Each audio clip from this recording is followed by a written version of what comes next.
Shalom saudara-saudari, kita jumpa lagi dalam Alkitab kita. Minggu ini kita masih bahas dari kitab Yehezkiel dengan tema Siapa Tuhan bagian kedua. Kita tahu dari minggu lalu bahwa Yehezkiel diutus Tuhan di masa yang paling susah bagi orang Israel, masa paling rendah ketika mereka dibuang ke Babel. Tapi disinilah Tuhan mau menunjukkan siapa dirinya. Ada 3 penglihatan utama yang Yehezkiel dapatkan, yaitu tentang kemuliaan dari tata Allah, kemudian tulang-tulang kering, Yehezkiel 37, kemudian tentang bait Allah yang baru, saudari. Dan dari situ kita melihat bahwa Tuhan sesungguhnya sedang memperlihatkan siapa dirinya, saudari. Minggu lalu kita melihat dari penglihatan tata Allah menunjukkan bahwa Tuhan itu pegang kendali bahkan di masa sulit sekalipun. Dia hadir dengan 4 wajah manusia, wajah singa, raja, dan wajah sebagai hati hamba, wajah sebagai anak Allah, yang menunjukkan bahwa dia hadir, dia ngerti keadaan kita sebagai anak manusia, dia ngerti apa yang kita alamin, dan dia juga sebagai raja berdaulat, dia menetapkan segala sesuatu, segala hasil daripada keadaan kita, dan sebagai raja dia ada di pihak kita sehingga apa yang dia tetapkan pasti membawa kebaikan bagi kita. Dan sebagai hati hamba dia selalu melayani. Dia gak menuntut kita mampu, tetapi dia mau kita mengalami dan ngerti kasihnya sehingga kita mengizinkan dia mendatangi, menguatkan, meneguhkan kita, saudari. Ya, dan sebagai anak Allah dia datang dengan kuasa tak terbatas sehingga tidak ada yang mustahil. Kemudian di ujung penglihatan tata Allah, di akhir penglihatan tata Allah, Yehezkiel melihat rainbow ataupun pelangi. Dan kita lihat di dalam Nuh, pelangi itu adalah menunjukkan kesetiaan Tuhan yang memegang janjinya. Dan minggu ini kita akan melihat yaitu penglihatan lembah tulang kering dari Yehezkiel 37 ayat 1 sampai 4, saudara-saudari, ya. Dan kita mulai aja ayat 1 sampai 2 terjemahan bahasa Indonesia sehari. Anda melihat, aku merasakan kuasa Tuhan, dan rohnya membawa aku menuruni lembah yang penuh dengan tulang-tulang, dan aku dituntun Tuhan berkeliling-keliling di lembah itu. Dan kulihat seluruh lembah itu berserakan tulang-tulang yang amat banyak dan kering sekali. Saudara-saudari, apa makna dari tulang-tulang yang kering ini dan banyak, saudari?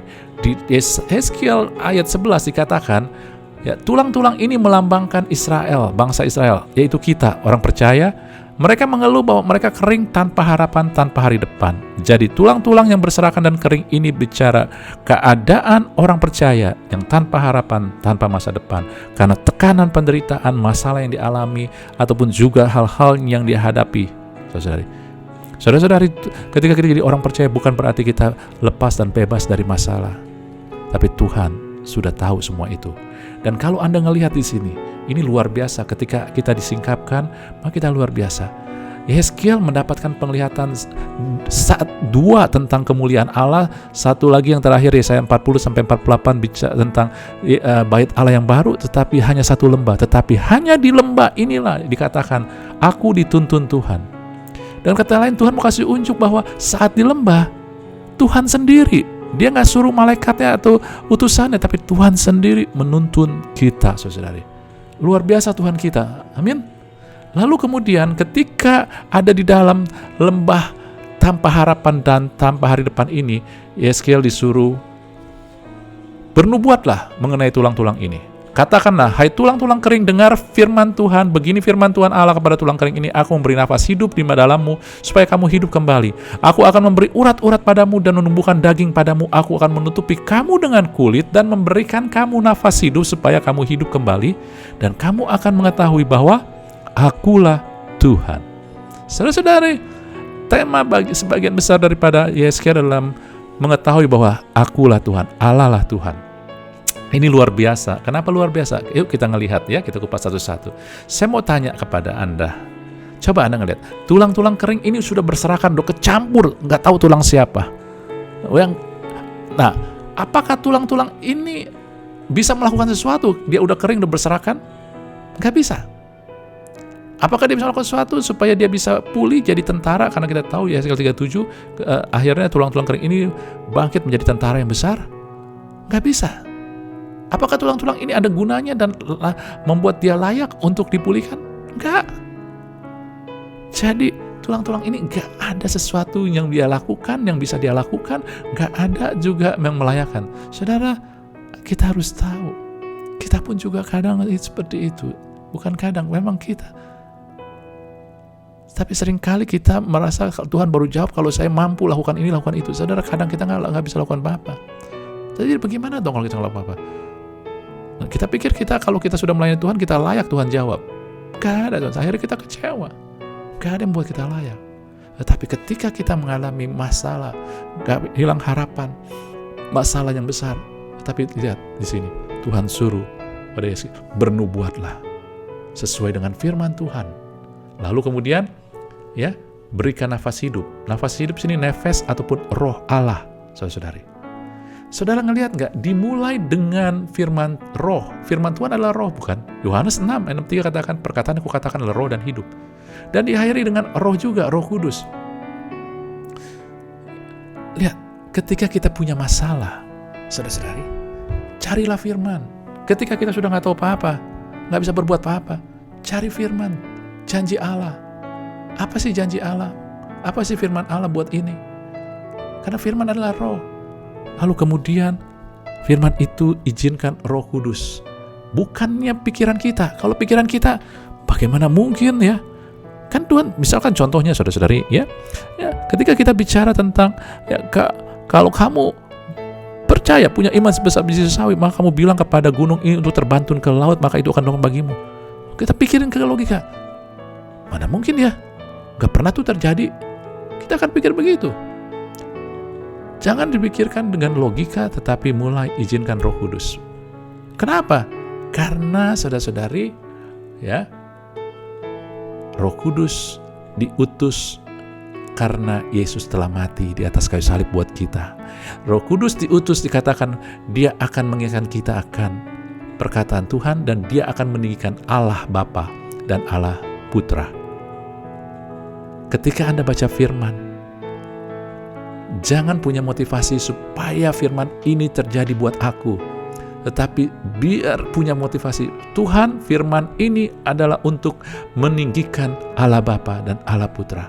Maka Anda akan melihat kuasanya akan terjadi dalam sisi fisik, sebagaimana di dalam tulang-tulang ini akan berkumpul dengan sendirinya, ada urat-urat, ada daging, ada kulit, dan akhirnya hidup setelah oleh Roh Allah. Saudara, dengar sekali lagi, renungkan ini. Ketika Anda punya masalah, ketika kita punya tekanan besar, saudara jangan ngelihat dunia, karena itu akan mengerikan kita, tapi mulailah cari firman. Ketika Anda dapat firman, lalu bukan hanya sekedar Anda hafalkan, tapi izinkan firman itu dihembuskan oleh Roh Kudus, karena firman yang keluar dari mulut Allah tidak akan kembali sia-sia, tapi akan mengerjakan apa yang Tuhan perintahkan. Izinkan itu Roh Kudus menghidupkan dengan cara meninggikan Allah Bapa, meninggikan Tuhan Yesus, sehingga di sini dikatakan kamu akan mengetahui bahwa akulah Tuhan. Ini dia. Saudara, ingat gak ketika Yesus membangkitkan Lazarus dari maut? Logika katakan sudah 4 hari dia sudah busuk, penuh belatung, mana mungkin? Tapi apa yang Yesus katakan? Yesus berdoa, dia katakan, Bapa, supaya Engkau ditinggikan, kira-kira begitu. Kata-katanya mungkin berbeda, tetapi artinya Yesus mulai supaya mereka tahu Engkau adalah Allah. Itu terjadi. Jadi seringkali kita punya motivasi ketika kita baca firman, kita klaim firman, intinya adalah supaya saya. Nah ini ya memang sering terjadi karena Tuhan baik, tetapi kalau Anda mau lihat suatu kepastian atas firman Tuhan, punyalah motivasi bahwa setiap firman Tuhan terjadi bukan untuk saya, tetapi untuk setiap orang tahu bahwa dialah Allah yang setia, maha kuasa, Raja di atas segala raja. Amin. Ini akan menjadi Anda akan excited melihat kuasa-kuasa Tuhan terjadi dalam dimensi yang nyata, saudari. Haleluya, ya. Dan kemudian ini bicara tentang roh, maka dalam roh inilah kita juga tahu bahwa dalam Zakaria 4 ayat 6b sampai 7 dikatakan bukan dengan keperkasaan, dengan kekuatan, melainkan rohku, firman Tuhan semesta alam. Siapakah engkau, gunung yang besar? Gunung yang besar ini masalah Anda seperti gunung sebesar apapun. Di depan Zerubabel engkau menjadi tanah rata, ia akan mengangkat batu utama. Sedang orang bersorak, bagus sekali batu itu. Sebenarnya bahasa aslinya adalah, ya, ia akan mengeluarkan batu utama dengan seruan. Ya, ini Zerubabel, lambang Imam Agung Yesus, dengan batu utama dengan seruan, anugerah baginya. Apa maknanya, saudari? Nah, maknanya begini, ketika roh Tuhan, bukan dengan kekuatan, bukan dengan keperkasaan, bukan hikmat dunia, bukan kekuatan manusia, sebab Yeremia katakan terkutuklah orang yang mengandalkan kekuatan manusia ataupun manusia, saudari, ya, tapi oleh roh Tuhan. Dan roh ini akan memimpin kita supaya kita bisa punya iman. Gunung dipindahkan, gunung yang besar ini jadi rata di tanah, dipindahkan, ya. Dan dengan iman kan? Tapi Anda tahu nggak, iman itu adalah anugerah Tuhan. Iman itu bukan karena saya itu layak, tetapi anugerah Tuhan. Ya, Ibrani 12 ayat 2 katakan, dengan mata yang tertuju kepada Yesus, maker of faith and perfecter of faith. Dengan kata lain, pencipta iman dan penyempurna iman. Iman kita dapat ketika kita melihat karya Yesus di atas kayu salib. Iman kita jadi bertumbuh sempurna ketika kita mulai melihat terus pada karya Yesus, bukan pada keadaan. Itulah yang dilakukan oleh Roh Kudus. Jadi dengan kata lain, saudari, Anda ketika roh Tuhan datang, ketika Anda mengizinkan roh Tuhan bekerja, maka roh Tuhan itu akan mengatakan anugerah Tuhan. Dan anugerah Tuhan ini sama seperti tadi tulang-tulang, akan membangun. Jadi Tuhan ketika ada di dalam keadaan kita yang paling rendah, di lembah, Tuhan mau kita kenal Dia sebagai Tuhan yang menyediakan anugerah untuk membangun hidup kita, supaya orang tahu siapa Tuhan kita, bukan supaya orang tahu Anda, bukan supaya orang tahu bahwa wow luar biasa tuh ya dia, bukan, tetapi supaya Tuhan dikenal, dipermuliakan. Amin. Ini saudara, ini yang kerinduan Tuhan buat kita. Ketika kita punya masalah, ingat itu, mulailah kenali Dia. Dialah Tuhan yang memiliki dan memberikan dan menyediakan anugerah untuk membangun hidup kita. Lalu yang lain adalah, ketiga adalah penglihatan lewat bait Allah yang baru. Dalam Yesaya 40-48, 9 pasal. Yesaya 40 ayat 2 dimulai begini, dan dalam penglihatan ilahi ke tanah Israel dan menempatkan aku di atas sebuah gunung yang tinggi sekali, bukan di lembah. Di atas itu di hadapanku ada menyerupai bentuk kota. Ini Yerusalem baru. Ya, masa depan yang baru buat Anda dan saya. Dan dilanjutkan lagi, dan di tangan orang itu, ya, nggak dibilangin Tuhan sendiri, karena Anda ada di tempat tinggi, ya, hanya di lembah ditekankan dalam Yeskiel, Tuhan yang menuntun. Ada tongkat pengukur. Kalau Anda baca Yeskiel 40-49, 48, penuh dengan ukuran-ukuran sampai kita sendiri bingung, maksudnya apa, saya nggak ngerti, saya lupa ukuran berapa itu, ukurannya bingung lagi. Nah, bukan ukuran kita sentimeter, meter, ini hasta, itu lagi apalagi semua tongkat lagi, saudara. Penekanan ukuran sangat ditekankan detail. Tapi tahukah Anda bahwa ketika Tuhan memberitahu tentang segala sesuatu yang Dia mau pakai untuk menolong kita, Tuhan berikan secara detail. Musa diberikan detail sekali cara membangun bait Allah, karena itu bait Allah itu gambaran daripada keselamatan kita. Ukuran, bahan, korbannya apa. Demikian juga Nuh ketika membangun Bahtera dikasih tahu detail panjang, ukurannya, kayunya, caranya bagaimana, saudara. Anda bayangkan kalau nggak dikasih ukuran, kalau nggak dikasih cara yang detail, maka perahunya akan bocor, lalu Nuh juga akan tenggelam dan mati bersama dengan yang lain juga. Amin.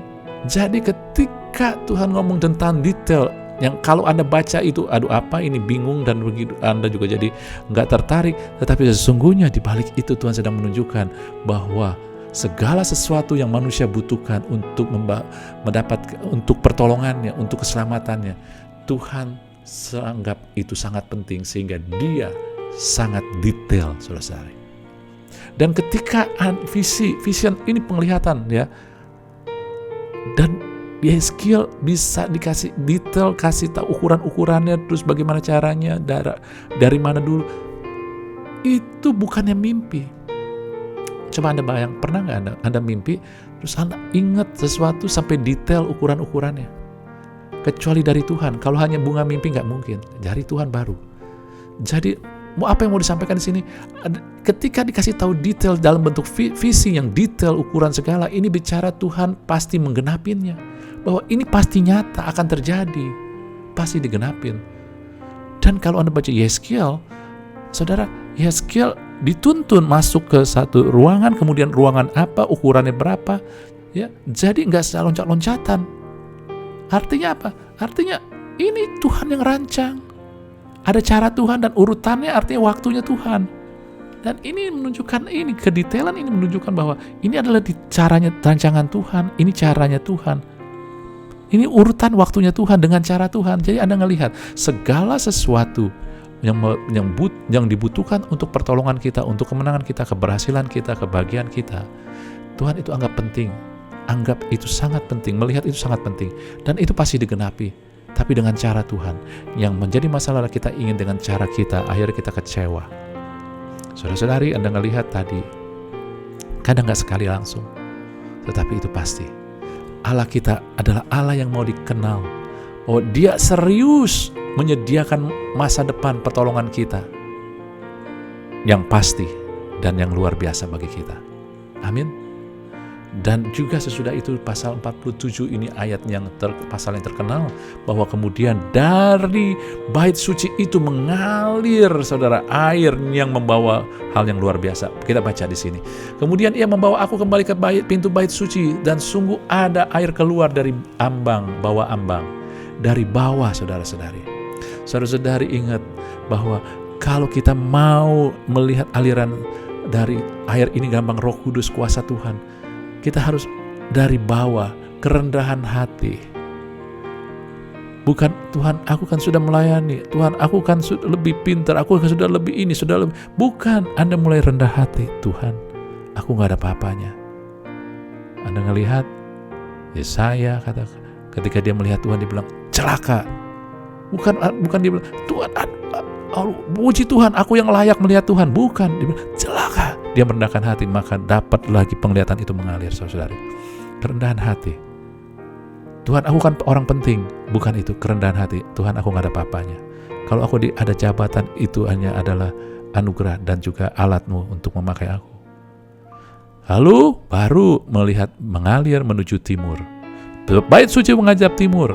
Air itu mengalir dari bawah bagian samping kanan bait suci sebelah selatan mesbah, lalu iringannya keluar menjadi pintu gerbang utara. Di bawahnya aku berkeliling di keluar menuju pintu gerbang luar yang menuju ke timur. Sungguh air itu membual dari sebelah selatan. Saudara-saudari, mungkin Anda bingung apa ini. Timur, selatan aja saya masing ngaco, mana timur, mana selatan saya nggak tahu. Ini apa lagi. Saudara, ini bukan suatu hal yang asal-asalan. Tuhan menunjukkan. Kalau Anda ngelihat bait suci, sebelah timur daripada bait suci, itu adalah padang gurun yang paling kering. Timur daripada bait suci di Yerusalem, itu adalah padang gurun yang terbentang, luas dan kering. Anda dan saya harus memiliki kehausan dengan Tuhan. Karena air itu sangat dibutuhkan dan mengalir ke timur, ke padang gurun di mana ada kehausan.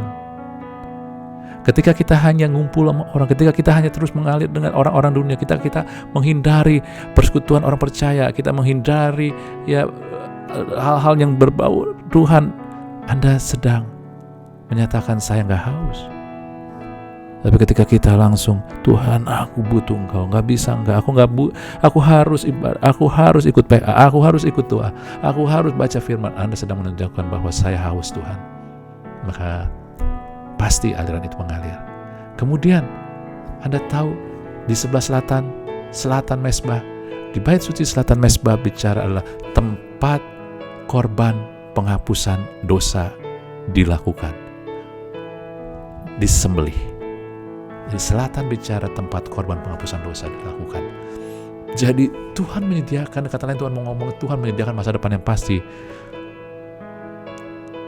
lewat karya korban salib Yesus. Hanya melalui Anda memiliki masa depan yang pasti, yang luar biasa, karena Yesus telah berkorban bagi kita. Bukan karena kita layak, bukan karena kita hebat, tapi karena Yesus telah mati buat kita, saudari. Amin. Lalu kalau Anda tahu kemudian ayat 3 dan 5-nya dilanjutkan lagi. Orang itu pergi ke arah timur memegang tali pengukur. Dia ukur 1000 hasta. Dia suruh aku masuk. Pergelangan kaki doang airnya. Dia ukur 1000 hasta lagi, dia suruh aku itu masuk. Wah, udah sampai selutut nih. 3 kali dia suruh masuk ke air setelah dia ukur 1000 hasta. Sekarang sampai sepinggang. Tetapi yang keempat, dia nggak suruh. Karena aku sudah tenggelam. Air itu sudah menjadi sungai di mana aku tidak dapat berjalan lagi. Sebab air itu meninggi sehingga orang dapat berenang. Bukan hanya berenang, kita mengalir kemana aliran itu mengalir, saudara. Sungai yang tidak dapat diseberangi. Saudara, maksudnya apa? Anda ngelihat di sini. Suatu ketika Yesus berkata dalam Yohanes 7 ayat 7-8, pada hari terakhir, kita hidup pada zaman terakhir ini. Ya, Yesus, barang siapa haus datang kepadaku dan minum, barang siapa percaya padaku seperti yang dikatakan kitab suci, dari dalam hatinya mengalir aliran-aliran air hidup. Aliran air hidup itu mengalir dari dalam kita, karena bait suci ini adalah kita, saudara. Amin. Tapi menariknya adalah begini, saudara. Ya, Tuhan suruh. Ya, kita ngelihat di sini, Tuhan suruh orang ukur, lalu disuruh masuk. Kapan disuruh masuk? Ketika disuruh, setelah diukur. Artinya apa sih? Ada tuntunan, saudara. Ada tuntunan. Perjalanan hidup kita dalam percaya Tuhan gak dituntut, saudara, tapi dituntun. Tuhan tahu, kadang kita gak langsung. Nah, Anda tahu sebelah timur di mana air ini mengalir adalah padang gurun.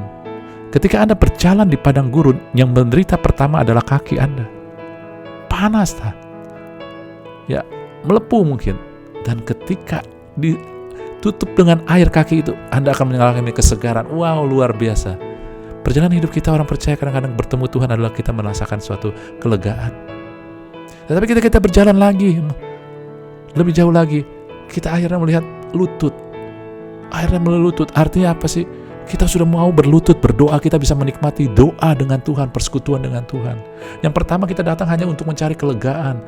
Kita mencari, ya enak, pujian yang melegakan, ada penghiburan. Tapi kemudian kita berjalan lagi sama Tuhan. Tanda kita berjalan sama Tuhan adalah kita semakin memiliki suatu keinginan untuk bersekutu sama Tuhan, berlutut di hadapan Tuhan, berdoa sama Tuhan. Dan akhirnya ketika kita berjalan lagi 1000 hasta lagi, ya saudara, kemudian disuruh masuk lagi, dituntun lagi, ternyata sampai pinggang. Apa maknanya pinggang? Saudara, ketika Yakub bergumul ya amat ya Tuhan, saudara, dan di situ dipukul pangkal pahanya. Pangkal pahanya itu kira pinggang, saudara. Itu sumber kekuatan. Jadi akhirnya kita berjalan lagi, Tuhan, kekuatanku hanya Engkau. Bukan, gak ada yang lain, Tuhan aja kekuatanku, saudara-saudari. Nah itu, amin. Jadi inilah Tuhan kita, saudara-saudari. Dan sesudah itu, Anda gak usah disuruh lagi. Karena apa? Karena kita dengan Roh Kudus udah jadi sama. Kita sudah tenggelam, mengalir sesuai dengan apa yang Tuhan mau, saudara-saudari. Haleluya. Jadi selalu Tuhan ada tuntunan lewat firman dan Roh Kudus sehingga kita bisa hidup oleh Roh pada akhirnya sepenuhnya. Keinginan kita sama dengan Roh Kudus. Hidup kita adalah hidup oleh Roh, bukan oleh daging lagi. Amin. Jadi Anda ngelihat di sini, hasilnya adalah 47 ayat 79.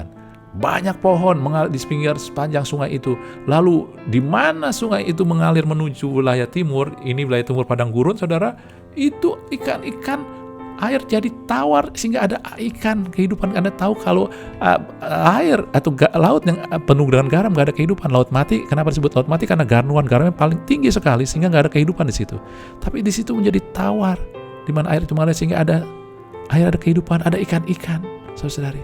Ada jiwa-jiwa, ikan lambang jiwa-jiwa, ikan juga lambang yang disediakan Tuhan untuk kita dapat makanan. Tetapi ini bukan hanya buat kita, pohon-pohon ini dinikmati bukan hanya buat kita, tapi orang lain. Tujuan Tuhan untuk memperlihatkan segala kebaikan kuasanya adalah Anda bisa jadi berkat buat orang lain juga, saudara. Amin. Sehingga masa-masa sulit Anda adalah mempersiapkan Anda melihat kuasa Tuhan, masa depan yang Tuhan siapkan sehingga Anda jadi berkat buat orang lain. Amin. Jadi pertanyaan di masa sulit buat manusia adalah, Tuhan kenapa sih? Bagaimana dong Tuhan? Apa yang saya harus lakukan? Kadang kita nggak dengar jawaban Tuhan. Kamu harus lakukan ini. Kenapa ini begini? Oh ini begini gara-gara ini. Kadang-kadang kita Tuhan nggak kasih tahu. Lebih banyak Tuhan nggak kasih tahu. Tetapi karena Tuhan kasih tahu siapa Dia. Ketika kita tahu siapa Dia, kita jadi tenang. Dia adalah Allah yang selalu hadir dan pegang kendali masa sulit saya. Dia ngerti saya. Dia adalah Tuhan yang setia dan pegang janjinya. Dia adalah Allah yang menyediakan anugerah untuk membangun masa depan saya. Karena masa depan saya itu pasti dan luar biasa. Maka apapun keadaan kita, di masa yang paling berat sekalipun, kita akan punya kekuatan untuk terus bertahan, berjalan, dan mengizinkan Roh Allah, Roh Kudus bekerja sehingga membuat firman Tuhan terjadi. Sehingga Tuhan dipermuliakan dan orang-orang menjadi percaya dan kita jadi berkat banyak orang. Amin. Renungkan saudara, ini banyak pewahyuan yang luar biasa. Renungkan, Anda akan melihat hal-hal yang ajaib terjadi. Firman Tuhan, gak ada yang mustahil. Haleluya, kiranya memberkati kita semua. Amin.